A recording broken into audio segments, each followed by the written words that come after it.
주님의 이름으로 사랑합니다. 함께 고백하겠습니다. 주님의 이름으로 사랑합니다. 봄이 온 듯 하더니 또다시 날씨가 추워졌는데 강건하시길 소망합니다. 말씀 나누겠습니다. 여호수아 이스라엘 백성들 여호수아서 계속 보고 있는데 우리 19장까지 지파별로 땅을 나눴습니다. 이제 땅을 다 나눴고요. 이제 20장에는 이스라엘의 대표적인 독특한 제도죠. 도피성에 대한 이야기가 나옵니다. 사실 이 도피성은 우리가 되게 중요하게 많이 다루진 않는데 성경을 찾아보면 출애굽기, 민수기, 신명기, 그리고 여호수아, 그러니까 모세오경 중 창세기를 빼고는 다 등장하는 제도입니다. 이 여호수아서에서 실제로 도피성이 만들어지기 전까지 성경에 계속해서 등장하는 하나님의 명령이라고 할 수 있습니다. 되게 중요한 제도였습니다. 오늘 여호수아에서도 땅을 나눈 다음 바로 다음 장에서 도피성을 정하는 장면, 그러니까 땅을 나누고 그 다음에 이제 도피성들을 정하는 모습을 보여주고 있습니다. 그러니까 우리가 생각하는 것보다 도피성이라는 제도가 굉장히 중요하다는 것을 반복하는 명령이 우리에게 알려주고 있습니다. 대체 도피성이 무엇인지 한번 살펴보도록 하겠습니다. 도피성을 이해하기 위해서는 그 당시 이제 합리적이라고 생각되는 고대의 법률부터 생각을 해야 됩니다. 함무라비 법전, 이 도피성에 대해서 설명하시는 모든 분들은 이 동태복수법에 대해서 설명을 합니다. 함무라비 법전인데 이게 고대 법률의 혁명이라고 불리웁니다. 이 법률 중 하나는 다 아실 거예요. 눈에는 눈, 이에는 이죠. 지금으로 치면 무섭게 들리죠. 내가 누군가의 눈을 멀게 했으면 그 당시에 합리적인 게 뭐라고요? 내 눈이 머는 거예요. 무섭죠. 이게 굉장히 합리적인 법인데 왜 이렇게 야만적인 법이 합리적일까? 이게 왜 합리적으로 여겨졌을까 설명을 드리면, 제가 고등학교 때 제 친구가 버스에서 자기 친구인 줄 알고 뒤통수를 딱 때렸습니다. 뒤통수만 보고. 근데 그 뒤통수를 맞은 사람이 제 친구의 친구가 아니고 무서운 선배였습니다. 싸움 잘하는. 그러니까 딱 고개를 돌리는 순간 아차 싶었죠. 자, 그리고 그 형한테 제 친구는 뒤통수를 한 대 때렸으니까 한 대만 맞아야 되는데 한 대만 맞았을까요? 싸움 잘하는 형인데 죽도록 정말 죽도록 야, 네가 물로 보이냐 이러면서 죽도록 맞았습니다. 자, 우리가 쉽게 이해하기 위해서 고대 사회는 야만적인 사회였어요. 이렇게 힘이 있는 사람이 힘을 사용하는 것이, 그리고 약한 사람은 힘 있는 사람한테 당하는 것이 당연한 사회였어요. 이렇게 함무라비 왕이 이런 사회에서 함무라비 왕이 딱 등장한 거예요. 그러니까 힘 있는 사람은 약한 사람이 나한테 피해를 주면 저 사람이 내 손을 아프게 했으면 손을 잘라버려도 상관없는 거예요. 이게 고대 사회예요. 그런데 함무라비라는 왕이 딱 등장해서 신분이 높건 낮건 네 손을 아프게 했으면 손만 아프게 해라. 네 눈을 멀게 했으면 상대방의 눈만 멀게 해라. 요렇게 공평하게 만든 거. 이게 엄청난 혁명이죠. 옛날에는 힘이 있었으면 내 눈을 멀게 했으면 저 사람을 죽게 만드는 거. 그래도 분이 안 풀리죠. 살 죽게. 그냥 가족까지 다 죽여. 나는 그럴 힘이 있으니까. 설령 가족까지 다 처단해도 그것이 그냥 용납 가능한 것이 고대 사회였습니다. 자, 이런 세상, 그러니까 함무라비 법전이 정말 고대 사회의 법률로서 너무나 공평하고 합리적이라는 것으로 받아들인, 그리고 그렇게 여겨졌던 세상에 신명기에 기록된 율법도 이 고대 사람들의 상식을 바탕으로 시작이 됨을 알 수 있습니다. 우리 신명기 21장 23절 25절 우리 함께 읽어보겠습니다. 함께 읽겠습니다. 시작. 그러나 다른 애가 있으면 값되 생명은 생명으로, 눈은 눈으로, 이는 이로, 손은 손으로, 발은 발로, 된 것은 된 것으로, 상하게 한 것은 상함으로, 때린 것은 때림으로 갚을지니라. 이게 성경에 기록된 거예요. 함무라비 법전이 아니고. 그러니까 굉장히 이 고대 사회에서는 이게 합리적인 거예요. 당한 만큼, 내가 피해본 만큼 그 사람에게 상처를 주는 것이 공평하고 합리적인 그런 것이었습니다. 자, 지금 우리가 느끼기에는 눈에는 눈 무섭주시죠? 이에는 이 무섭잖아요. 제 친구가 어렸을 때 고등학교 때 친구를 때렸는데 이빨이 부러졌어요. 그래갖고 그 이빨 부러지고 코뼈 부러져갖고 보상금으로 1,000만 원 주고 합의를 한 적이 있는데, 그래도 1,000만 원 주고, 부모 입장에서는 1,000만 원 주고 합의했으니까 다행인데, 예전에 같았으면 어땠을까요? 주먹으로 때려서 코뼈 부러지게 하고 입 부러지게 했으면 똑같이 코뼈 부러지게 하고 입 부러지게. 이게 고대 사회였죠. 되게 무섭잖아요. 그런데 자, 23절을 보면 더 걸리는 구절이 나옵니다. 우리 출애굽기 21장 12절 함께 보겠습니다. 함께 읽어보겠습니다. 시작. 사람을 쳐 죽인 자는 뭐라고요? 반드시 죽이래요. 자, 요즘 세상에 오히려 살기가 낫습니다. 사람을 죽였어도 재판을 받을 동안 살 수도 있고요. 감옥에 가면 밥도 주고. 사람을 쳐 죽인 자는 그 당시는 그냥 죽이는 거예요. 그냥 이게 우리가 쉽게 생각할 때 사랑과 은혜의 동산 이스라엘, 용서의 동산 뭐 이럴 것 같은데 성경을 보면 사람을 죽인 사람은 반드시 죽여야 한다고 써 있는 그게 이 성경에 기록된 거예요. 출애굽기에 기록되어 있습니다. 이스라엘은 그리고 구체적인 살인 보복법이 존재했습니다. 민수기 35장 19절 읽어보겠습니다. 자, 함께 읽겠습니다. 시작.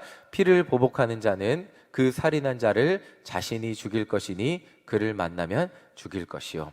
그러니까 여기 피를 보복하는 자가 나오잖아요. 제가 쭉 공부해 보니까 뭐냐면 이 고대 이스라엘 사회에서는 어떤 한 사람이 죽잖아요. 그러면 그 가족이나 친족이 피해 보복자가 될 책임이 있는 거예요. 그러니까 이 자기 복수를 맡아서 할 책임은 친족이 지게 되는 겁니다. 그래서 여기서 피해 보복자라고 나오는 거는 가까운 친족이에요. 그러니까 지금은 우리는 너무나 당연히 누가 죽이면 법정에 고발해서 잡혀가서 재판을 받는 건데 그게 아니고 우리 가족이 죽는 순간 제가 이제 피해 보복자의 권한이 생기게 되어 그 살인자를 쫓아가 죽일 권한이 그냥 생기는 겁니다. 이게 특별히 문제가 안 되고 이스라엘의 법률이었어요. 자, 이런 사적 보복, 이게 공적 보복이라고 하면 우리나라는 철저하게 사적 보복이 막혀 있는 나라입니다. 우리 가족을 죽였다고 해서 제가 보복하는 거는 막혀 있는 나라. 그건 안 되죠. 나라에서 재판해주고, 그러니까 잡아서 벌을 주기를 바라야 되는 게 공적 보복인데 우리 이 이스라엘 사회에서는 사적 보복, 개인이 보복하는 것이 당연하게 여겨졌습니다. 그러니까 이 율법을 기본적으로 보면 너무나 철저한 베이스가 뭐냐면 자신이 한 행동을 자신이 책임지고 사는 사회예요. 그러니까 내가 실수를 해서 누군가에게 피해를 줬으면 그 피해를 고스란히 갚아줘야 되는 거예요. 그리고 내가 누군가의 생명을 앗아갔으면 내 생명으로 갚아야 되는 게 고대 사회죠. 그러니까 정말 어떻게 보면 두렵습니다. 자신의 행동과 책임이라는 굴레에서 어떻게 보면 이 조금의 실수도 용납되지 않는 것 같은 사회가 이 고대 사회, 이스라엘 사회였다는 거예요. 그러나 우리가 참 이렇게만 살면 인생의 숨쉬기가 힘들어집니다. 우리가 계획하고 마음 먹은 대로 이 세상 누구도 실수하지 않고 사는 사람이 있을까요? 네, 아무도 없죠. 실수하는 사람. 저희 아버지가 과자를 흘리는 걸 저희 어렸을 때 진짜 싫어하셨어요. 그래서 저희는 과자를 꼭 이렇게 대고 먹어요. 그릇에 대고 먹어야 됐습니다. 그래서 대고 먹어! 그럼 아버지가 대고 먹는데 그래서 어느 날은 저희 아버지가 과자를 드시다가 흘리더라고요. 그렇게 혼을 내시는 분이 진짜 청소에 민감하세요. 저희 집은 아버지가 저 청소를 열심히 하는데 그래서 저희 동생하고 제가 킥킥대니까 아버지가 뭘 웃어! 막 이러는데 세상에 혼을 내는 사람들 실수를 할까요? 안 할까요? 누구나 실수합니다. 그런데 이 실수가 내 행동을 다 책임지고 살아야 된다면 실수가 용납되지 않는 사회는 두려움과 긴장과 걱정과 염려뿐입니다. 자, 아무리 우리가 열심히 살아도 때로는 우리의 의도와 상관없이 사고가 생기는 일들이 생깁니다. 성경은 이 악의로 고의로 누군가를 죽이면 거기에는 일말의 자비도 없다는 것을 말해주고 있어요. 그런데 살다 보면 누군가 같이 일하다가 죽을 수도 있어요. 같이 일하다가 맨홀에 빠져서 죽는 사람도 생기고 어떤 일 중에 우리가 일하다가 의도하지 않았는데 어떤 사고가 생기는 것을 보게 됩니다. 그런데 내가 그 사고의 당사자가 된다면 그 경우에도 자비가 없는 고대의 법률에는 내가 그 사람에게 생명으로 상해를 입혔기 때문에 생명으로 갚아야 되는 것이 고대의 법률이에요. 내가 의도하지 않았어도 그 사람을 죽이고자 하는 의지가 없었고 어떤 악한 마음이 없었어도 내가 그 사람에게 생명의 상해를 입혔으면 생명으로 갚아야 하는 것이 고대의 법률이었고 그 당시 사람들한테는 그게 합리적이었어요. 너 저 사람 죽게 했으니까 너도 죽어야지. 이게 가장 합리적인 판단이었습니다. 그런데 성경은 이렇게 말하고 있습니다. 민수기 35장 22절 23절 우리 함께 읽어보겠습니다. 시작. 악의가 없이 우연히 사람을 밀치거나 기회를 엿봄이 없이 무엇을 던지거나 보지 못하고 사람을 죽일 만한 돌을 던져서 죽였을 때 이는 악의도 없고 해하려 한 것도 아닌즉. 자, 악의가 없이 사고가 언제나 생길 수 있잖아요. 그리고 그 사건이 연계가 되었을 경우 최소한 이 사람이 재판을 받을 방법을 만들어주는 제도가 있었습니다. 일단 이게 어떻게 되는 거냐면, 일단 사람이 죽으면 친족은 피해 보복자가 되어서 바로 그 사람을 잡아서 죽일 권한이 생겼어요. 그리고 누구도 그 사람을 죽였다고 탓을 하지 못합니다. 그러니까 누군가가 나 때문에, 어떤 내 실수나 나 때문에 죽게 되었다면 그 사람은 이 피해 보복자의 추적을 피해야 합니다. 그렇기 때문에 이 살인자, 어떻게 이 살인에 연계된 사람은 실수로 죽였다 할지라도 자신을 죽이려고 찾아오는 사람에게서 어떻게 계속 도망 다녀야 됐어요. 그리고 안전하게 피할 장소가 필요했습니다. 그곳이 도피성이에요.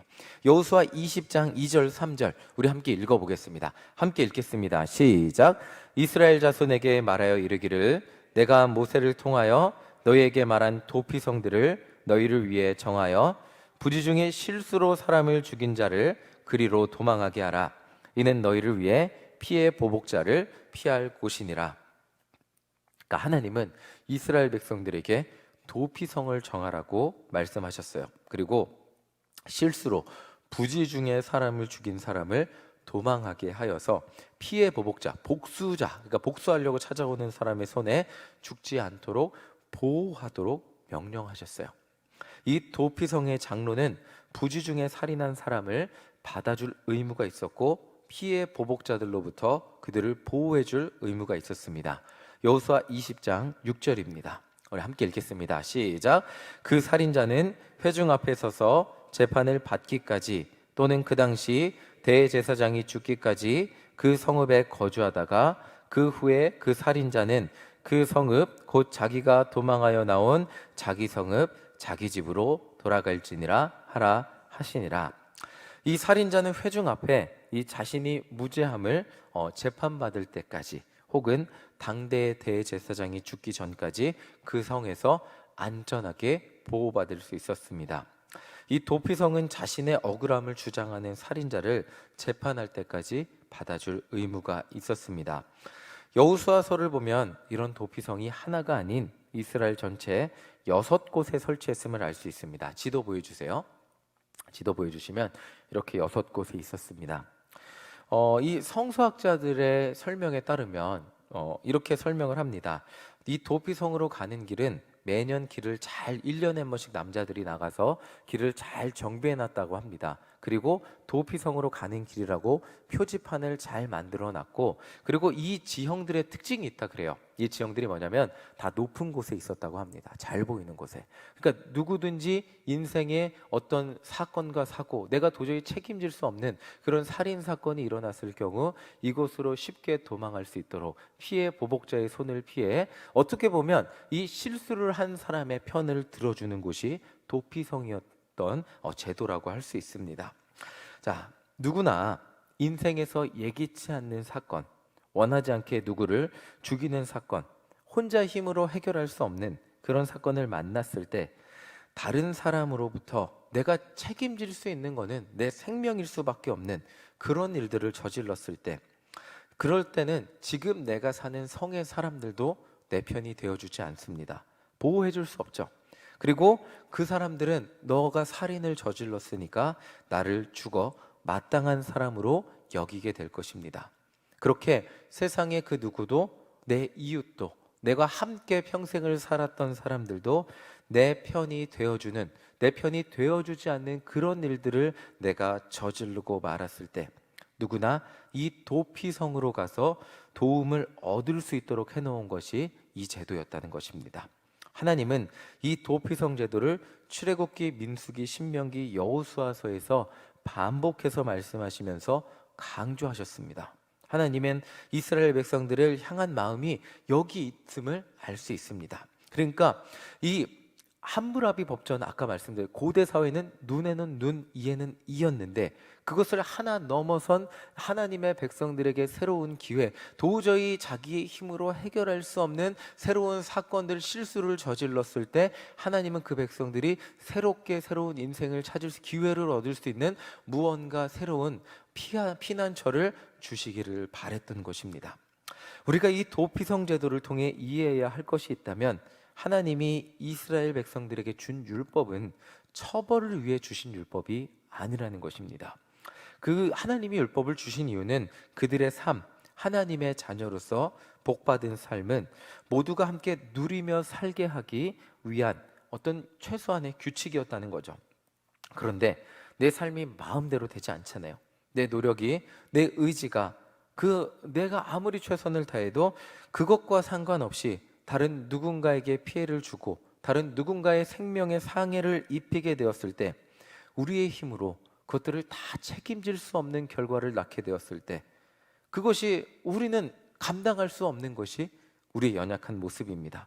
이 가장 최악인 상황, 살인이라는 죽음, 다른 이의 죽음이라는 도저히 우리가 감당할 수 없는 결과를 우리가 마주하게 되었을 때, 우리는 무엇으로 책임질 수 있습니까? 내 목숨 바치는 것밖에, 내 죽음으로밖에 책임질 수밖에 없는 것이 연약한 우리의 모습입니다. 그러나 하나님은 우리의 목숨을 그냥 그렇게 날아가게 내버려 두기를 원하지 않으셨습니다. 정말 한 생명 귀한 것을, 우리의 목숨을 보존할 기회를 주기 원하셨습니다. 때로는 우리의 노력이 우리 마음대로, 우리의 결과대로 나오지 않아도, 우리가 혼자 다 책임지지 않아도 될 그런 장소를 만들어 놓으셨습니다. 그것이 도피성이라는 거예요. 이 신약학자들은 이 도피성의 제도가 예수 그리스도의 십자가를 예표하는 사건이라고 말을 하고 있습니다. 그 이유가 바로 여기 있습니다. 여호수아 20장 6절 함께 읽어보겠습니다. 여호수아 20장 6절입니다. 함께 읽겠습니다. 시작. 그 살인자는 회중 앞에 서서 재판을 받기까지, 또는 그 당시 대제사장이 죽기까지 그 성읍에 거주하다가 그 후에 그 살인자는 그 성읍, 곧 자기가 도망하여 나온 자기 성읍, 자기 집으로 돌아갈지니라 하라 하시니라. 자, 이 많은 이야기가 있는데, 도피성의 제도 중 핵심은 재판을 받기까지 피할 수 있고, 또 대제사장이 죽기까지 피하다가 자기 성읍으로 돌아갈 수 있게 됩니다. 예수 그리스도의 십자가를 예표한다는 이야기가 뭐냐면, 대제사장이 죽으면 죄를 사면받고 돌아갈 수 있기 때문이었습니다. 우리는 대제사장 대신 예수 그리스도의 보혈로 죄로부터 사면받은 존재들이죠. 따라서 우리는 도피성 대신 예수 그리스도에 피하면 인생의 어떤, 우리의 힘으로, 내 힘으로 해결하기 어려운 일들, 심지어 그것이 누군가의 죽음이라도 할지라도 하나님 앞에서 새로운 기회를 얻게 된다는 것을 말해주고 있습니다. 세상의 법칙은 무엇일까요? 너무나 냉정하죠. 내 힘으로 내가 만든 결과를 책임지고 사는 인과응보의 삶이 세상의 법칙입니다. 네가 그렇게 살았으니까 네 인생은 그 결과야. 그렇게 책임지고 살아야지. 그리고 그 결과는 로마서 6장 23절에 적혀 있습니다. 우리 함께 읽어보겠습니다. 시작. 죄의 삭은 사망이요 하나님의 은사는 그리스도 예수 우리 주 안에 있는, 뭐라고요? 그런데 핵심은 죄의 삭은 사망이래요. 이 죄는 하나님 없이 내 힘으로, 내 노력으로 인생을 책임져 보려는 우리의 모든 노력을 말합니다. 그런데 우리의 노력이, 우리의 인생의 최선이 어떨까요? 하나님 없는 우리의 최선은 어떨까요? 결국 모두가 공평한 죽음을 맞이할 수밖에 없습니다. 우리의 삶은 누구나 내가 누군가에게 피해를 주건 주지 않건 죽음을 맞이할 수밖에 없고, 나의 최선이 누군가에게 눈물이 될 수 있는 것이 이 오늘날 경쟁 사회를 살고 있는 우리의 모습입니다. 자신의 인생을 스스로 책임지려는, 내 힘으로 책임지려는 삶의 결과는 그저 죽음일 뿐이죠. 내 인생 내 힘으로 책임지려고 최선을 다해 살지만 그 결과는 정말 죽음일 때가 있습니다. 그러나 도피성 대신 예수님께 우리가 피해 살 때, 우리는 그 안에서 우리의 죄가 용서함을 받고 새 생명을 얻고 새로운 인생을 살 수 있습니다.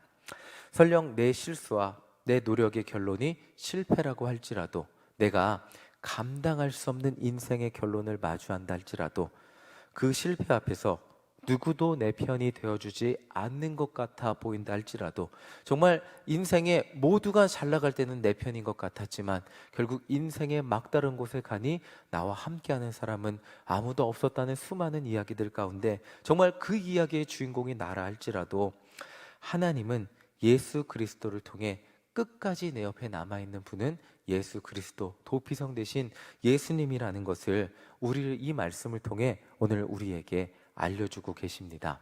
제가 군대에 있을 때 여의도 순복음교회를 간 적이 있어요. 근데 그렇게 막 기도를 하러 갔는데 그때 막 군장병 무슨 집회가 있었어요. 그래서 막 찬양하고 그랬는데 되게 은혜 받고 좋더라고요. 근데 거기 큰 성전 말고 작은 성전에 기도하러 간 적이 있습니다.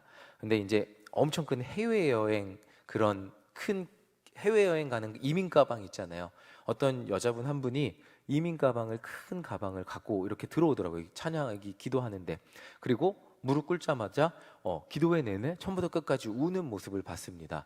저 여자분은 왜 처음부터 끝까지 울까라는 생각을 했는데, 근데 너무 그 울음이 지금도 기억이 나요. 20년, 거의 20년 다 됐죠. 구슬펐어요.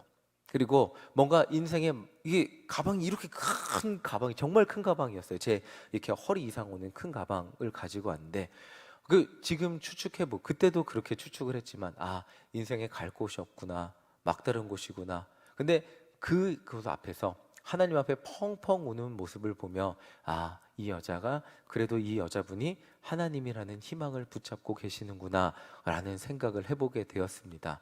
우리 인생에 예수님이라는 도피성이 계십니다. 우리는 어디로 피하기를 원하십니까? 결국 다 까고 다 좋은 말로 다 우리와 함께하고 웃는 것 같지만, 다 까고 나면 저 사람은 살인자야, 네가 그렇게 사니까 네 인생이 그렇지.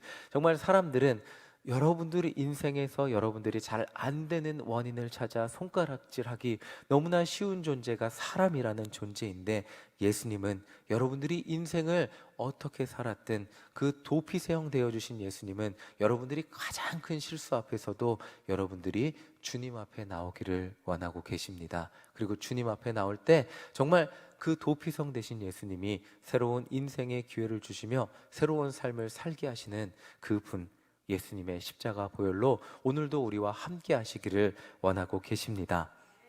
우리가 예수님의 부활을 감사해야 되는 이유는 바로 여기에 있죠. 도피성 대신 예수 그리스도께서 여러분들을 위해서 죽으셨고 부활하셨고 또 새 생명을 주셨기 때문입니다. 오늘도 다른 것을 의지하지 않는 예수님께 피하여 새로운 힘을 얻고, 오늘 이 예배 찬양하고 기도하고 말씀 듣고 돌아가며 새로운 삶의 능력을 얻고 돌아가시는 우리 모두가 되시기를 간절히 소망합니다. 아멘. 우리 함께 찬양하겠습니다. 우리 하나님의 은혜, 나를